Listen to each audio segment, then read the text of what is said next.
This is so stupid.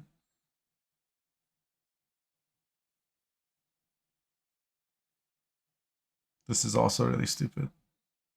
This is stupid. This is stupid. Good, good, good. Stupid. Eh. Wrong. Yes, yes. Wrong, wrong. So wrong. Meh. Meh. Wrong. Very wrong. Eh. Very wrong. Not very wrong, but like I'm not a fan of this style of play. It's literally just an answer this or it gets a million points, and it's there's nothing interesting about it. Like Hofru is fucking interesting because it lets you combo cards together. This is just so brain dead. You have totem and this card. Okay, can opponent do 5 damage? No, you get 3 a turn. It doesn't, like, having a row of Drum and Queen's cards doesn't enable you to do anything. You're not like suddenly going to be like, oh man, I have a lot of Queen's guards. I can do what now? What? What are you going to do with it? You just have it. It's not interesting. Mutants is not interesting. Like there's nothing interesting about. At least Revenants have some like setup and payoff, some synergy, because they're soldiers that provide crew for your Caraballista or whatever. This has nothing. It's just you shit out. It's like ethereal. This is the, I don't get it. Like I don't get Lirio's obsession with this. I don't get Danny's like fucking. Like this is fun as a card that like you play and punishes your opponent for doing like road, like weather or cataclysm on your row. Like that would be cool, right? If this card was like immune, yeah, I can see it. I think it's kind of neat, right? Then you could like proc it with hermits. An opponent like you would have limited ways of like damaging this if it was immune. You'd have to use cultists and hermit and whatever. If this was an immune 4 provision 5-point card, I think it would be dope, interesting, dynamic, like changes the way you think about the round and the game. Oh, like Frost, like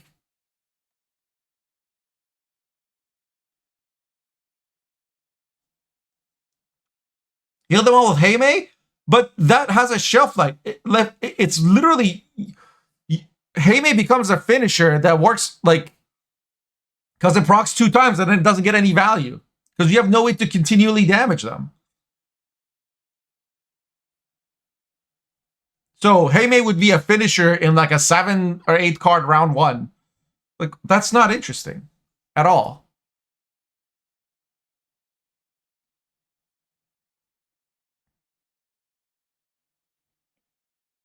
Mentors and regular, like, mentors, I guess.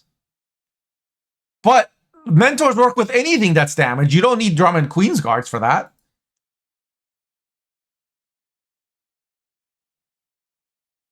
Guys, you don't need to explain to me how Bear Witcher mentors work.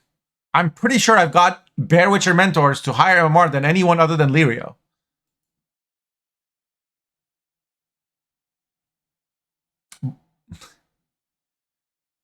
Boar front is for every damage unit, yes. Boar back is you pick a specific unit. And like if your Arnie Elf is at 1 power, Boar back boosts by 12. It's still nothing interesting going on there. Like even if Skellige had like a Voimir or whatever, that's still not interesting. Boost every card of a certain type by 2 isn't interesting. Fuck. Like, which is more interesting? Having Melusine next to a blue boy with a Spellbound cultist healing the blue boy and a Hofru on the other row and a Ceres on crate in deck, is that more interesting? Or like with like a Flaminica on that row? Like it's like a fucking like end factory. Like this damages, this boosts, this heals, and then this thing that heals this causes 2 to appear there, and then because this one's a cultist, Melusine's Order is available again, which procs Rain, and Rain being like damaging the enemy units means your Ulfadin is better, or your mentors or whatever. Like, you can do a lot of cool shit with that. But like, herp derp, I duplicate myself now. Instead of one ethereal, you have 4 ethereals. You started with 1 Queen's Guard, now you have 5 Queen. Really? Like, really? I get that that's more interesting than just pure point slam, but it's not that much more interesting. It's like half an inch to the left. Grats. I just like things going on. Like, if you guys want to play Casino War, or sorry, not War, where like I flip a card and you flip a card and you have a bigger card so you win, go do that. It's a digital card game. We can do cool shit. Cards can update their power every turn and interact with each other every turn. That's what's interesting. We don't need pen and paper. It's not like Magic the Gathering where you got to be like, well, okay, I had this much mana and you had that much armor, and like, let's embrace the medium and like make the game be complex and interesting and dynamic and like living, and like the board should be like a battle.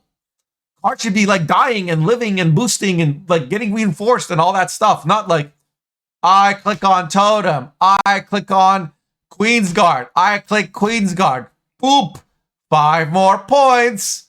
I will do this again next turn, 5 more points.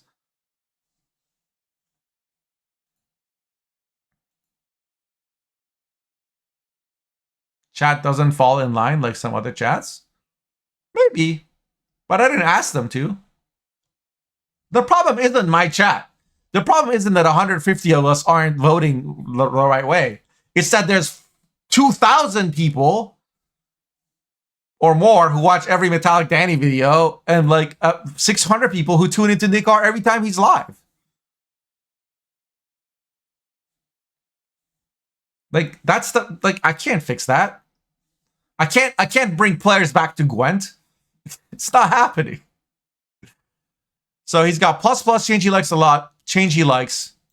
Slash is like, okay. Minus is okay. That's much easier to understand. Dana, yes. Kraken. Change must come from low ladder experience, way different than mine.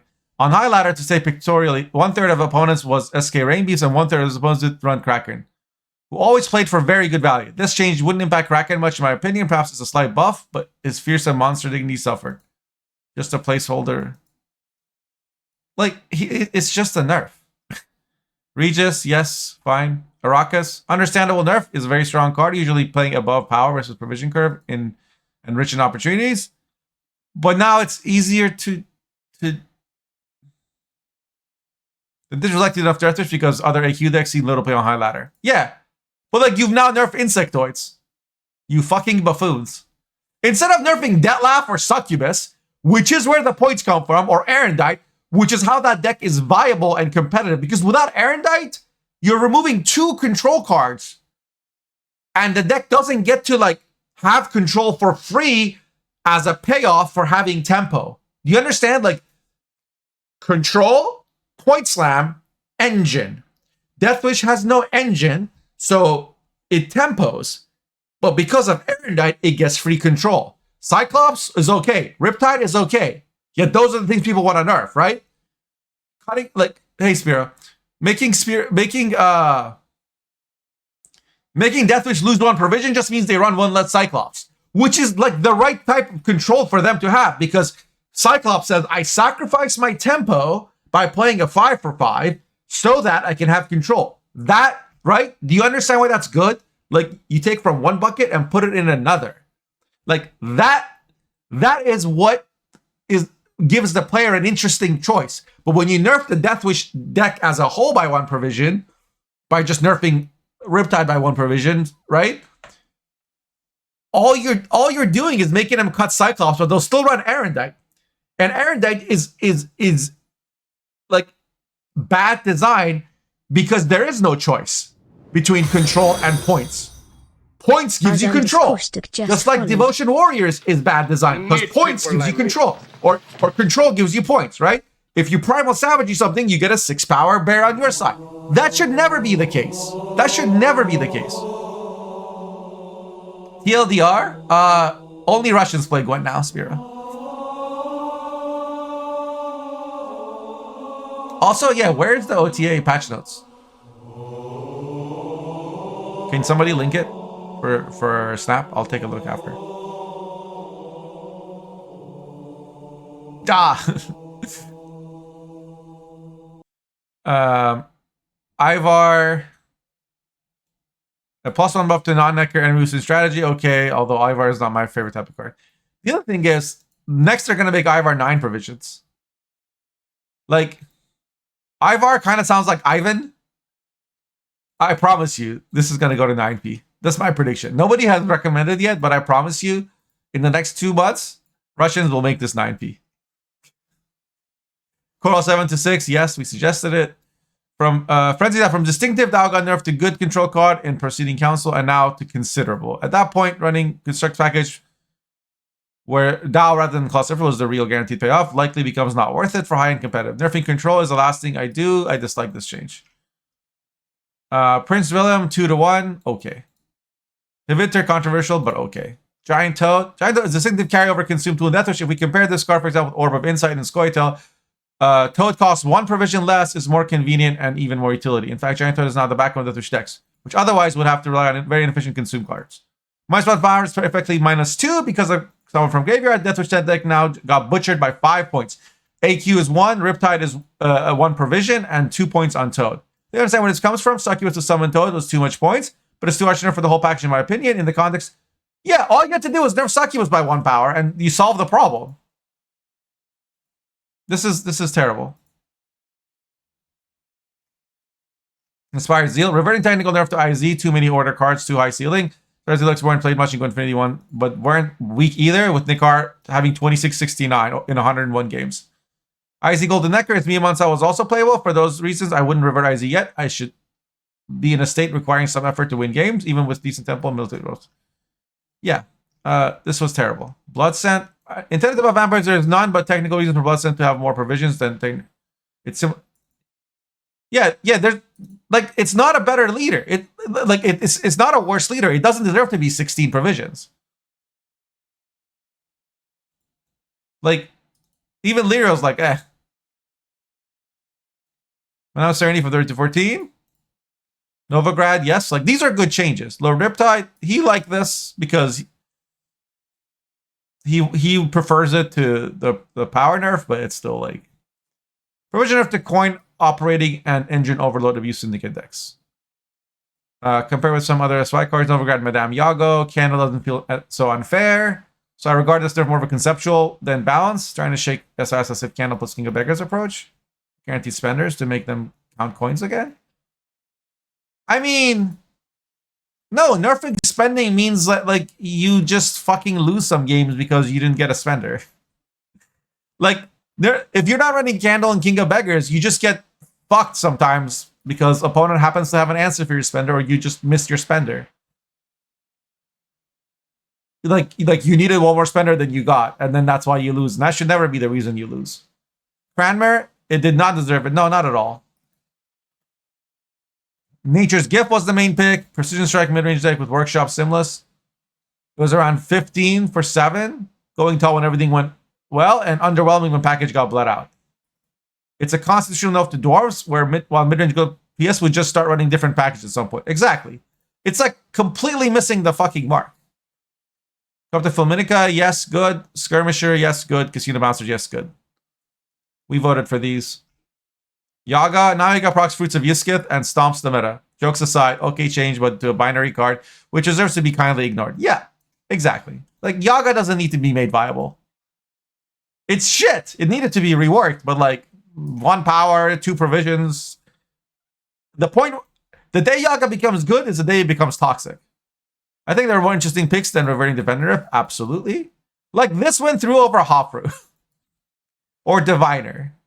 Or Milena. Or even like Cupbearer. Or Sauce Maker, while good potential value on paper, providing crime support thanks to Intimidate and Body for Cleaver. In practice, sees no play. Syndicate decks are stacked for decks for cards that obey particular functions, including Sausage Maker may mean cutting Philippa. Exactly. Horstone Jr. or Goldspin. Like, you're not, it's competing with other good shit that's essential, and it's like a nice to have.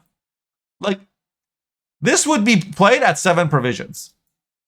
At 7, I would consider it because it would compete with Tunnel Drill. And it's a different kind of card. If you think that Tunnel Drill is going to get answered, maybe Sausage Maker is interesting. I don't know. It's useless when not found at the right time, and Syndicate has no viable tutors for him. Exactly. Got +3 value potentially. He could be compared with Vandergrift. No shield, additional fee costs, and no extra tutor. Like, it's just a really shitty Vandergrift that doesn't have a shield. And in a Crown Splitters deck, you're not going to have infusions to give it. Who on earth thought that, like, giving this 1 power and making it a Vandergrift that's in every way worse than Vandergrift would get it to see more play than get it to see more play?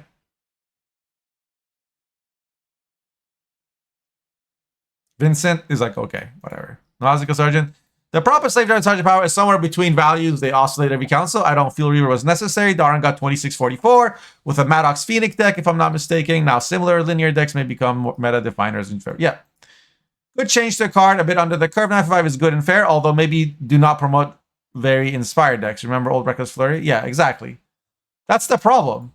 This is like a mid-range card. It's not that it's like unfair at 9 for 5. Although with like how much healing Skellige can do. You guys remember when Druids were OP? When Druids played for 8 points? And they were considered OP? Because they would heal and then boost? Also buff to Heron Kaduk. Megascopes, Quinn plus Bear Witcher combo. It's a 14 for 10 now. +1 thinning. And possibly Triss Meteor Showers. Queensguard, he wanted this. I don't feel like buffing Pingy and our engines was any priority for variety.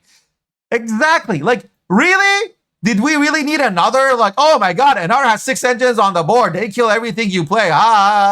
Or NR plays an engine and it gets killed and they get nothing but mutagen value. Was that really what needed to be buffed? Nikar, like, is that really the best you can come up with? It's so stupid. Mutant, unplayed before, now becomes a powerhouse for self-poison, especially coupled with Gellert. +6, -1 coin per turn combo. Yeah, like every turn you get 6 points. Provide Salamander attacks for cards like Stolen Mutagen or Salamandra. Would see a Salamander deck with Renew for Gellert and Necromancy for Mutant. If proven to have seen their provision in consideration. How about we just don't do this?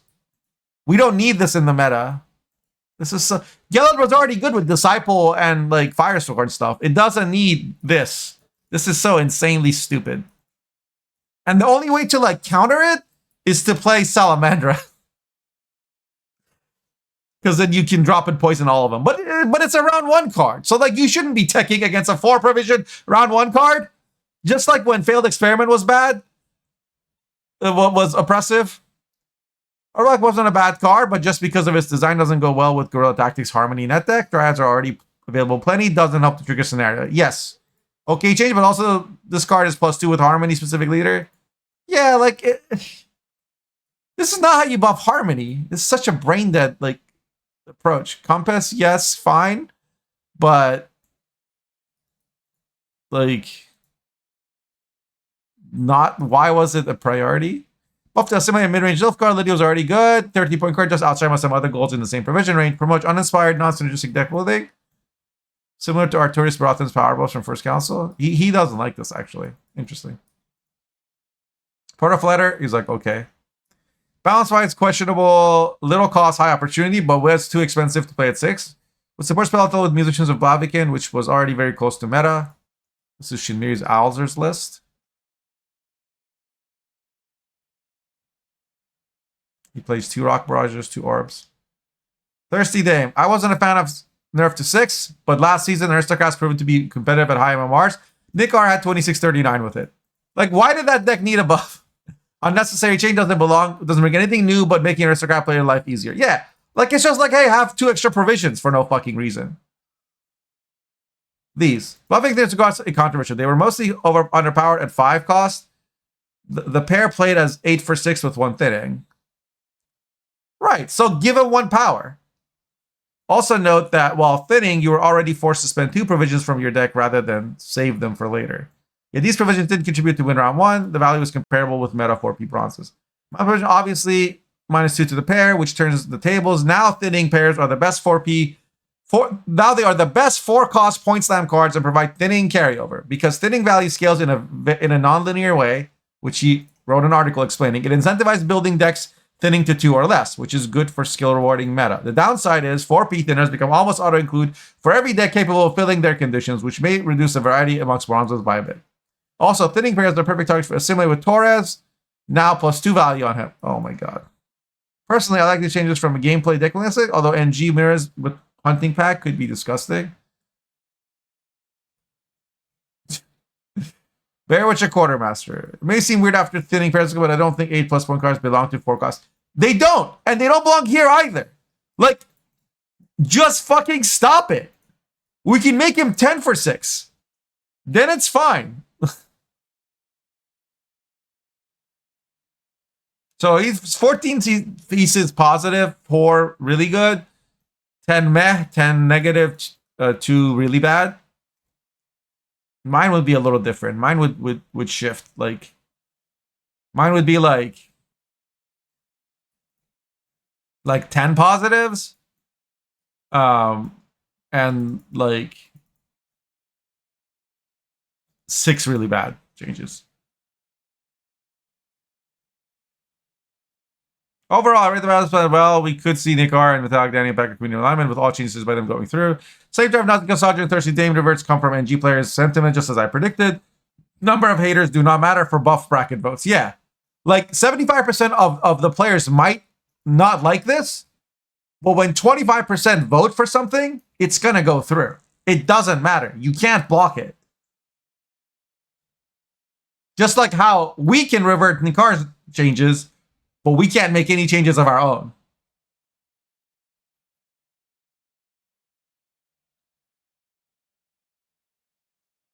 Mutant is a joke. GHS, do you mean that it's bad, that it sucks, or that it's like a terrible change? Waters was Danny, yes. These viewers are all the weakest part of the council.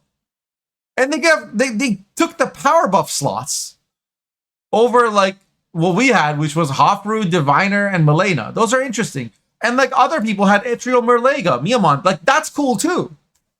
Cards that we've never seen before. Or that we don't see at all on ladder. Like why not buff those? NG hater leading after odd month. NG lover arriving on even month. Maybe he wasn't very strong in January, but when squeezed, still brought good results. Examples amazing Imagawa Hospitality Machines deck, which he played up to 26-27 in just 75 games. Now we could all go to the old ways of enslave aristocrats and empty soldiers. All of those I've met last season of 2600. Like, it's so dumb. Also got Riptide AQ Giant Toad nerfs with Gorilla with Giant Toad. I wish they would not acronym. Just call it Toad. With Toad nerf, we've lost too many points. This nerf is especially sad because combo with Necromancer Stone and Deathwish units was an opportunity to build fresh decks like Fruitsathwish Necker, which he brought to 2669. Now my main hope for fresh stuff lies in Araka Swarm, Hive Mind, Consume decks. I would like to see that. Then I was got considerable buffs to inspire Zeal decks with like that same deck that was meta before got all the buffs. Skeleton got Witcher archetype buffs, Drummond Queensguard, which I advocated wouldn't probably impact the meta at all, but is worth checking out. Is to give red self-wound without Svalblood, a tool to play with. Finally, Compass Revert combined with Witcher buffs invites Portal play. I mean, Portal play is not interesting. It literally just summons 2 cards from your deck and bypasses their deploy. And also limits what 4P cards you can have. Like these, like, oh, you can't have 4P cards. That's not interesting at all. Those are just fucking numbers in the deck builder. They don't affect the game.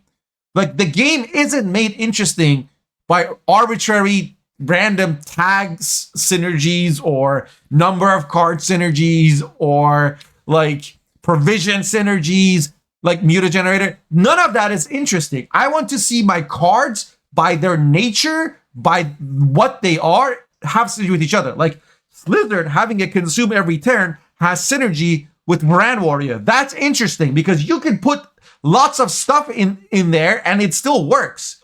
And they could be changing provision or power and it's still like the synergy is still there. Right? Like because of what they do. And they do other stuff. They do different things, but together now they do a whole third new thing that wasn't there. Like you can run Slizzard in V, and you can run Ran Warrior in an Arrakis mid-range deck, and they're fine in those places, but you combine them, and now it's like, if you have a way to generate things for me to consume, that's a 2-point a turn engine instead of a 1-point a turn. Like, that's the kind of synergy I like. Not, this has Witcher tag. How many other Witchers do you have on the board? This has nature tag. How many nature do you have in your deck? This shitty ass card is 5 provisions. I have other 5 provisions in the deck. By playing this shitty ass card, I am giving carryover to those other shitty ass cards.